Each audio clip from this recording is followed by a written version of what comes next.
Today we're doing a review of Terrifier 3 from 2024. Terrifier 3, directed and written by Damien Leone, is a horror film that continues the gruesome saga of Art the Clown, played by David Howard Thornton.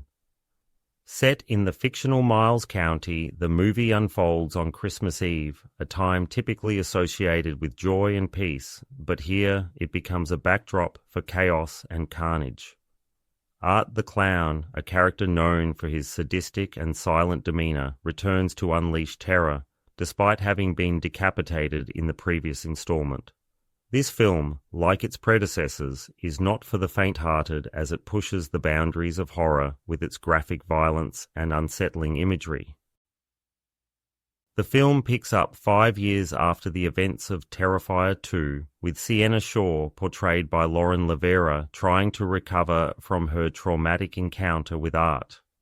She spends the holidays with her family, but peace is short-lived as Art, now reanimated, resumes his killing spree. The movie explores themes of trauma and survival, with Sienna grappling with her past while facing new horrors. The plot is thin, serving primarily as a vehicle for the film's real focus, the elaborate and shocking kill scenes.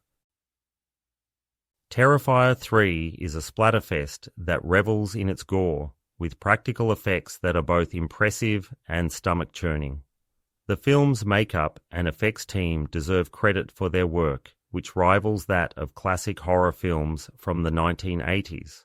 However, the relentless violence can become numbing, as the film seems more interested in topping its previous entries in terms of shock value rather than developing a coherent story.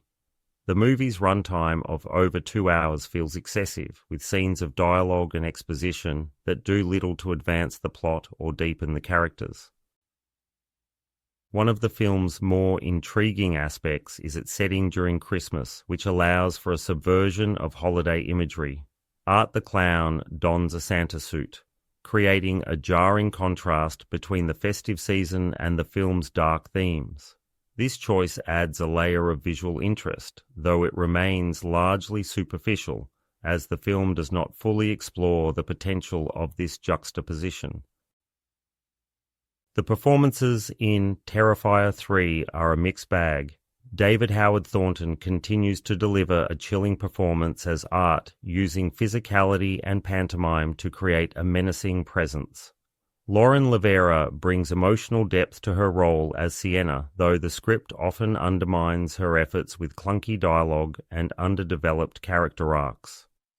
Samantha Scafidi as Victoria Hayes adds a new dynamic to the film, though her character's motivations and relationship with Art are not fully fleshed out. While Terrifier 3 may appeal to hardcore horror fans who appreciate its dedication to practical effects and boundary-pushing violence, it may not win over those looking for a more balanced or nuanced horror experience. The film's focus on gore over story can make it feel repetitive and, at times, gratuitous. However, for those who enjoy the visceral thrill of a horror film that does not shy away from its gruesome roots, Terrifier 3 delivers on its promise of blood-soaked entertainment. So, that's my review of Terrifier 3, and I'm giving it 3.5 stars out of a possible 5. Thanks for listening. If you liked what you've heard, please like, subscribe, and I hope to see you next time at Mediocre Movie Reviews.